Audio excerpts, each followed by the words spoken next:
Ce n'est pas facile d'être étudiant. Il faut apprendre un métier que l'on exercera pendant plus de 40 ans, pour les plus chanceux d'entre nous évidemment. Il nous faut fournir beaucoup d'investissements et de travail personnel, préparer ses partiels, prendre beaucoup de notes en amphi et les remettre au propre une fois à la maison. Ne serait-ce pas formidable qu'un outil puisse nous faciliter cette tâche si laborieuse? Eh bien, figurez-vous que cet outil existe et nous allons l'aborder dans cette vidéo.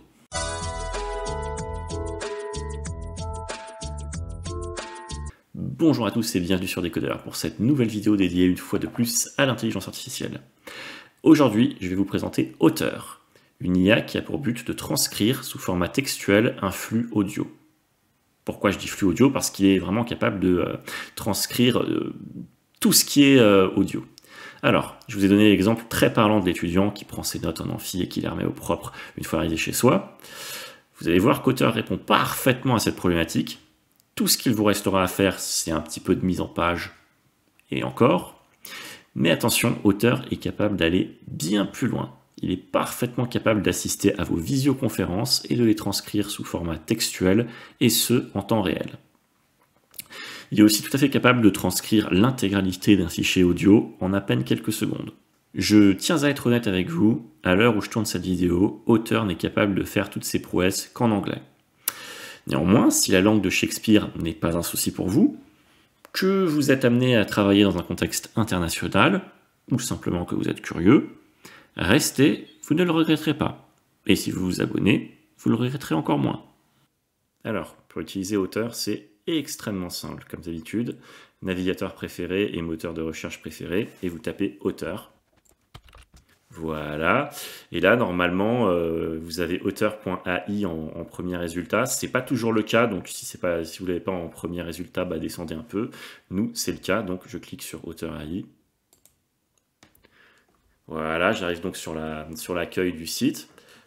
On a quelques petites descriptions de comment ça fonctionne. Donc moi ce que je veux c'est me lancer tout de suite, donc je clique sur Start for Free. Donc là, il nous donne le descriptif des deux versions qu'on peut utiliser de Auteur. Une gratuite et une... alors gratuite pour 7 jours, mais qui est en fait la version business de Auteur. Moi, je ne vais m'attarder que sur la version gratuite, puisque bon, c'est une petite vidéo découverte. Les fonctionnalités de la version payante sont évidemment plus complètes, mais comme vous pouvez le voir, elles sont complétées surtout par des fonctionnalités d'analyse et de distribution des rôles. Voilà. Donc vous cliquez sur Get Started et là vous tombez sur un truc que vous connaissez bien. Vous pouvez vous loguer soit avec Google, soit avec votre compte Microsoft, soit avec une adresse email. Donc vous faites comme vous voulez. Moi je vais utiliser mon compte Google, pardon. Donc là, vous ne le voyez pas parce que j'ai fait en sorte que vous ne le voyez pas, mais là, j'ai une pop-up qui s'ouvre pour que je choisisse mon compte Google. Voilà qui est fait. Donc vous choisissez votre compte et vous cliquez sur Confirmer. Et normalement, je vais être logué. Voilà, super. Donc là, je me suis logué sur Auteur. Donc là, j'ai un compte. Donc là, vous voyez un petit peu tout ce que Auteur permet de faire. C'est quand même impressionnant. Il peut s'inviter sur Zoom, sur Google Meeting. Enfin, je crois que ça c'est feu Hangouts, je suis pas sûr. Et évidemment Microsoft Teams. Donc c'est quand même pas mal du tout. Je vais skip cette partie-là pour me lancer dans le vif du sujet. Vous, à votre guise de le faire ou pas. Alors, là, il me demande quel outil de conférence je vais utiliser. Alors, pour ma part, je les utilise tous. Zoom, Teams, BlueJeans, Hangouts, enfin 1 million. Mais pour faciliter un petit peu la démo, je vais dire Google Meet. Et ça, il marche avec tous, ne vous inquiétez pas. Donc, moi, je choisis Google Meet. Donc là, il ne va rien se passer de très intéressant concrètement. Je vais juste devoir ajouter l'extension Auteur à Chrome. Bon, en l'occurrence, je suis sur Brave, mais bon, ça marche pareil. Donc je vous fais ça en accéléré et après on se retrouve sur la page d'accueil de Auteur. Alors, nous voici donc sur l'écran d'accueil de Auteur. Et comme vous pouvez le voir, c'est assez complet, il y a pas mal d'options possibles. Alors, on verra pas tout dans la vidéo, parce que bon, je vais vous laisser découvrir quelques petits trucs, et il y a quand même pas mal de choses qui sont encore en bêta et qui ne sont pas forcément accessibles depuis la version gratuite. Alors vous voyez que vous pouvez connecter vos calendriers, vos divers calendriers, et derrière vous pouvez directement rejoindre une réunion depuis Auteur. Hein. Je pense pas que je vais vous faire la démo de ça, enfin on verra peut-être. Donc là-dedans, bon vous avez tout ce qui concerne le paramétrage de votre compte. Il n'y a pas grand-chose en fait, on peut pas paramétrer grand-chose. Donc comme je vous l'ai dit, Auteur pour l'instant ne fonctionne qu'en anglais, donc j'ai vraiment tripatouillé un peu partout pour essayer de l'avoir en français, mais ça fonctionne pas pour le moment. Donc là, la création de Workspace, c'est pour créer un espace de travail, mais pareil, ça nécessite la version Pro. Donc là, dans Home, on va avoir nos conversations. Donc là, on n'en a pas encore, même si en vrai, j'ai déjà testé pas mal, mais voilà, là pour l'instant, on n'en a pas, ce qui est partagé avec nous. Donc tout ça, pareil, c'est tout ce qui est groupe et messages directs. Alors, on peut en créer. Maintenant, il faut que l'utilisateur à qui vous envoyez des messages utilise Auteur. Donc c'est pas forcément pratique. Des folders, on peut en créer aussi. Donc par exemple, on va en créer un, folder test. On essaiera de mettre un truc dedans un peu plus tard. Voilà. Donc là, le premier truc que je vais tester, en fait, c'est l'enregistrement vocal. Donc, comme je vous l'ai dit, Auteur, pour l'instant, ne fonctionne qu'en anglais. Donc, je vais essayer d'avoir un accent pas trop dégueulasse et on va voir un petit peu comment il va s'en sortir. Allez, c'est parti. Hello, I am the Decoder. I am here to make a video on how to use this wonderful intelligence to transcript what I am saying. So this is the first test and we're gonna see how it works. Voilà. Alors, moi, je trouve que c'est vraiment pas mal. Il s'en est plutôt bien tiré. Donc Hello, I am the Decoder. Il a vraiment repris tout ce que j'avais dit. Et si jamais il a fait une erreur, là en fait on peut rejouer le truc. Alors je sais pas si vous allez entendre. Je vais faire en sorte que vous entendiez. Alors on va voir ça. Donc je clique juste sur l'endroit du texte où je veux qu'il se lance. Hello, I am the Decoder. I am here to make a video on... Donc là, vous voyez, ça a enregistré un petit peu tout ce que j'ai mis. Et globalement, mot pour mot, il est vraiment très bon. Hein. Il a vraiment réussi à tout retranscrire. Ok, en fait, il a fait un 10 sur 10 là. Et si jamais je suis pas content de sa traduction, je peux quand même éditer un petit peu ce qu'il a raconté. Donc là, par exemple, je peux rajouter, je sais pas, thank you. Voilà. Donc si jamais, lors d'une conférence, vous voulez ajouter des notes, il est totalement capable de le faire. Donc voilà. Là, imaginons que c'est votre prof d'anglais qui vous a parlé pendant 15 minutes et vous vouliez annoter un petit peu ce qu'il a dit, vous pouvez complètement le faire. Donc c'est cool. Bon, deuxième petite fonctionnalité vraiment super sympa que peut faire Auteur API, enfin Auteur AI, je vais lui fournir un fichier audio et il va me donner la transcription de ce fichier, donc la transcription textuelle de ce fichier. Donc moi vous me connaissez, hein, tout ce qui vient en dehors de mes productions, ça vient de Elon Musk, donc ça va être un petit discours d'1 minute de Elon Musk. Donc là, voilà, je clique là-dessus. Donc vous n'allez pas voir quel fichier je vais upload, mais bon, ça n'a pas d'importance. Du coup, ça va se passer par là. Donc voilà, là, je lance l'upload. Alors vous inquiétez pas si c'est un peu long, c'est normal, c'est les serveurs du site qui sont un peu lents. Mais ça va prendre quelques secondes, voilà, ça avance. Et derrière, normalement, une fois que ce sera fini, ça va lancer la transcription. Voilà, donc là, direct, on part sur la transcription. Et c'est assez rapide en général, quelques secondes. Donc là, ça démarre pas, mais je pense que dès que ça aura démarré, ça va aller très vite.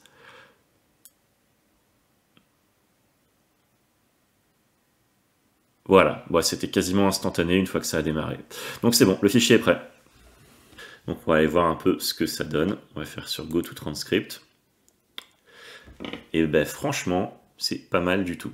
C'est pas mal du tout et dans le sens où c'est un discours, c'est pas un discours écrit, c'est un discours un peu improvisé. Et Elon Musk hésite là, notamment au début. Alors je sais pas si vous allez entendre, là je vais cliquer là-dessus. Sure. Well, first of all, thank you for having me. It's an honor to be here, and we're having a really great time with my kids in Dubai. It's really been fantastic. C'est aussi vachement appréciable de voir cette espèce de curseur qui avance au fur et à mesure que le texte avance, quoi. I'd really encourage anyone who hasn't been to visit. What a great city. Thank you. Thank you. And le truc est vraiment pointu parce que bon, on voit des bruits de fond. Bah, il y a les gens qui applaudissent, il y a les gens qui saluent, et ça rentre pas en interférence avec le discours d'Elon Musk. Donc c'est vraiment niveau filtrage du bruit, on est vraiment au top.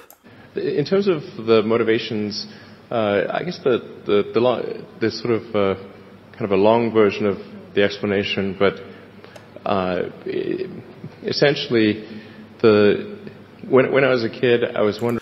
Donc là, vous voyez, Elon Musk, il cherche beaucoup ses mots, il hésite, il se reprend, et le truc, il transcrit vraiment exactement ce qu'il a dit, quoi. Ces hésitations, enfin, c'est vraiment incroyable. Je sais qu'il y a d'autres, même Skype, hein, comme je vous l'ai dit, Skype, il est capable de faire ça, mais il est beaucoup moins fort que cette IA pour interpréter ce que disent les gens, quoi. Kind of what's the meaning of life? Like, why are we here? What's it all about? And I came to the conclusion that what really matters is trying to understand the right questions to ask. And the more that we can increase the scope and scale of human consciousness, the better we are able to ask these questions. Donc voilà, là on est vraiment... Enfin, il interprète vraiment tout, que ce soit des hésitations, des mots un petit peu plus longs, par exemple consciousness. Elon Musk, il faut savoir, il est quand même sud-africain, il a un certain accent quand il parle l'anglais, ça pose pas du tout de problème à l'IA. Donc voilà, il n'y a pas à ce jour, à ma connaissance, d'IA intégrée ou non dans des outils comme Skype, qui soit capable de retranscrire aussi bien la parole humaine. Voilà. Pour moi, c'est vraiment, à ce niveau-là, c'est vraiment le top du top, quoi. Donc voilà, ça c'était pour cette petite fonctionnalité-là. Alors c'est pas quelque chose qu'on sera amené à faire tous les jours, mais ça peut complètement servir. Par exemple, voilà, vous recevez un fichier audio, j'en sais rien, moi, d'une formation ou autre, et en 2 secondes, vous lancez le truc et vous l'avez sous forme textuelle. Et puis après, vous faites ce que vous voulez. Moi, je trouve ça quand même super pratique. Bon, on va maintenant pouvoir passer à la fonctionnalité la plus intéressante de cette IA, qui est la transcription de meeting. Alors, pour ce faire, comme je vous l'ai dit, pour des besoins de démo, je vais utiliser Google Meet, d'accord? Donc je vais créer un meeting, et vous allez voir ce qui va se passer.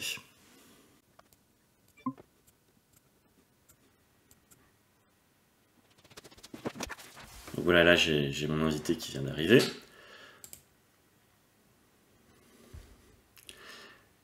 Et du coup, ce que je vais faire, c'est que je vais inviter Auteur à ce meeting. Normalement, je copie-colle le lien de ma conf et je clique sur le petit logo ici. Et normalement, si ça s'est bien passé, j'ai Auteur qui veut participer à la réunion. Donc pas encore, on va attendre un peu. Alors en fait, ce que j'ai remarqué, c'est qu'une fois sur 2, ça marche pas. Donc ce qu'il faut faire dans ces cas-là, c'est que vous quittez la réunion et vous la réintégrez, et si vous avez de la chance, ça marche. Bon, c'est un petit peu dommage, mais ça reste quand même une IA en version bêta, donc c'est sûrement quelque chose qui va être amené à bugger moins dans les mois qui viennent. Je vais essayer de réintégrer la réunion.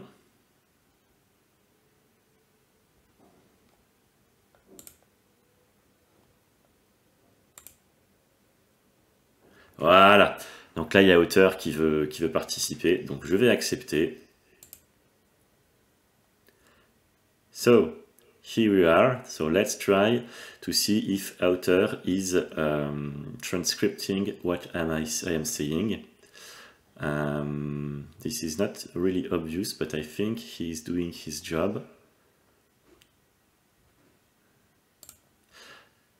So, my conversations. So là, we can see the live. So I will click on it to see if what he is doing. Okay, this is excellent. So I will make my call answer to me. Of course, you are going to hear Elon Musk.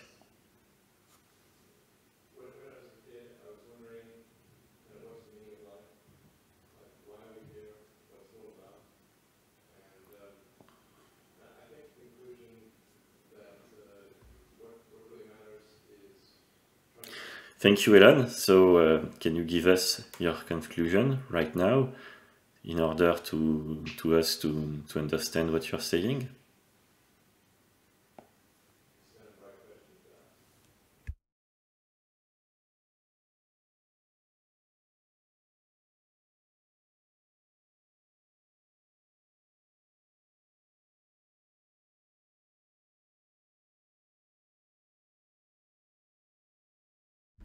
Thank you, Elon. That's really interesting. So you make me make my demo. So a last word from you, please.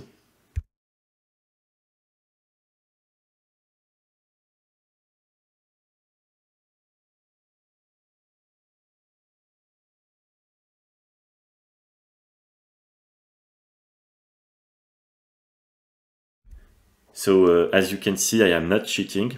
This is really a conversation between me and Elon. And this is not just a simple recording of my PC. This is a recording of a meeting. So that's it. Let's put an end to this. I will cut the phone. And now Otter should have been finished the registration, which is the case. So yes. Voilà. Donc on a réussi à faire ce qu'on voulait. C'était un peu laborieux. Donc en gros, si vous voulez retenir, d'abord créez votre meeting, d'accord. Ensuite, vous invitez vos participants arrivent. Après, vous retournez sur Home, hein, voilà, comme j'ai fait tout à l'heure. Vous collez l'URL de votre meeting, et après, normalement, l'IA est censé arriver et participer à votre réunion. Si c'est pas le cas, juste déconnectez-vous et revenez, et normalement, vous devrez avoir l'invitation, enfin, l'auteur qui voudra participer à votre réunion, auquel cas vous n'aurez plus qu'à accepter, et ce sera bon. Alors, en termes de transcription, pourquoi c'est pas fini ça? On va mettre une fin, voilà. Yes, turn it off. Bon, ok, il n'est pas capable de savoir quand une réunion se finit, c'est un peu dommage, mais bon, c'est pas la fin du monde. Du coup, si je regarde un peu, d'accord, il est encore en live, et je crois savoir pourquoi. Je vais quitter complètement le meeting, et puis... voilà, c'est bon, c'est fait. Voilà, donc là, Auteur a vraiment pu...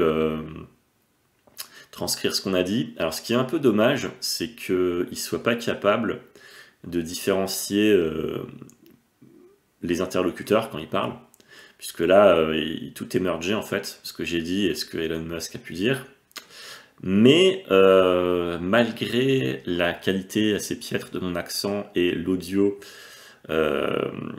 provenant de Elon Musk, on voit quand même qu'il s'est plutôt bien débrouillé, hein. Il a vraiment pas trop mal... retranscrit le truc. Donc voilà, c'est clairement quelque chose qui est utilisable en l'état, quoi. Alors moi, dans ma vie de tous les jours, vu que je bosse dans l'informatique, qui dit bosser dans l'informatique, dit bosser avec des gens qui sont sur toutes les time zones, qui ne parlent pas tous français, qui ne parlent même très souvent pas français. Donc la langue universelle, c'est l'anglais, hein, tout le monde doit parler anglais, donc ça peut être un américain, un anglais, mais la plupart du temps un indien. Donc si vous n'êtes pas forcément à l'aise avec la langue, voilà, c'est vraiment un outil dont vous pouvez vous servir. Et derrière, vu que vous avez récupéré le texte de votre conf, vous pouvez vous en servir pour traduire à partir d'autres outils. Donc voilà, il est vraiment très très bon dans ce qu'il fait. Il est insensible aux accents. Donc c'est pas l'outil du siècle, mais pour le coup c'est vraiment un outil dont je vais me servir dans mon quotidien en tant qu'ingénieur en études et développement. Voilà. Alors j'ai été un petit peu médisant dans ce que je vous ai dit juste avant, dans le fait que Otter soit incapable d'identifier les speakers. Là en fait c'est le cas. C'est juste que des fois quand on voit, quand on enregistre quelque chose, on voit souvent in progress, ou je sais plus ce que c'est le terme exact, mais là, on voit qu'il a su identifier quand c'était moi qui parlais, quand c'était Elon qui parlait. Donc voilà, speaker 1, speaker 2, donc là on voit que c'est moi le speaker 1, et ce que speaker 2 c'est Elon, et là par exemple, je pense que je peux... When I was a kid, I was wondering kind of what's the meaning of life. Voilà. Like why. Alors, je sais que vous l'avez pas entendu tout à l'heure, mais là, vous voyez bien que c'est la voix de Elon Musk. Et voilà, des fois c'est moi qui... Thank you Elon, that's really interesting. Donc voilà, c'est vraiment là pour le coup. Alors, il n'a pas encore réussi, il n'a pas encore terminé, donc je pense qu'il le fait petit à petit. Alors je sais pas sur quel algorithme de machine learning il se base. Je sais pas si c'est de la reconnaissance de voix ou quoi que ce soit. Mais en tout cas, là on peut pas dire qu'il soit incapable d'identifier les speakers. Et je suis content qu'il y ait cette fonctionnalité là.